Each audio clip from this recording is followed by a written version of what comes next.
yen mula sliramu wis tak aturi piye Kang Mas golek bojo sing tresna welas sejati pungkasane sliramu tiga weloro ora wurung saiki ne dadi rondo nanging piye kabeh iki wis kebacan ibarat bubur bakal dadi sego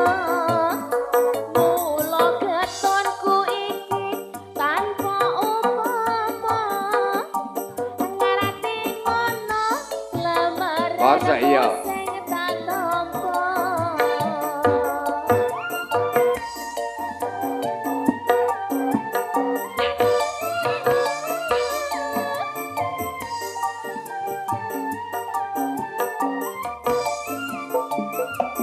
kabeh iki ora perlu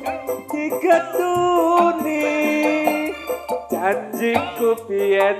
aku sago ngenteni kowe lan aku muga dadi jodone ra kena prawane tak enteni rondone ora nyono sampean sabar ngenteni nek nyatane tresnamu tulus lan suci sing tak suwun sing gede pangapurane anjum tresna jodohan selawase Jeto Laras Krishna Audio Barada FM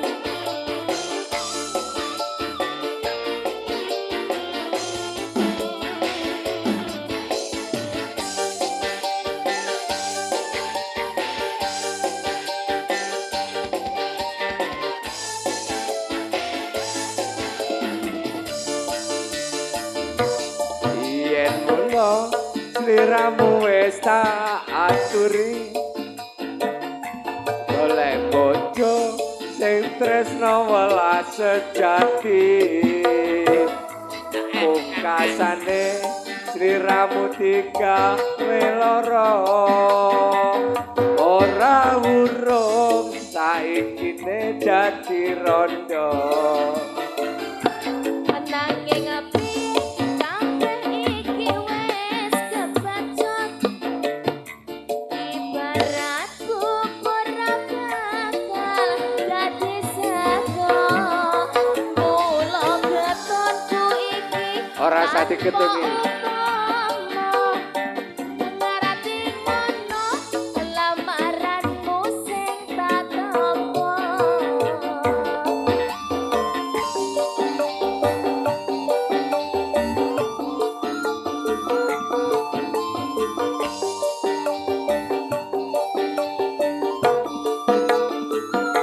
kabeh iki ora perlu digetuni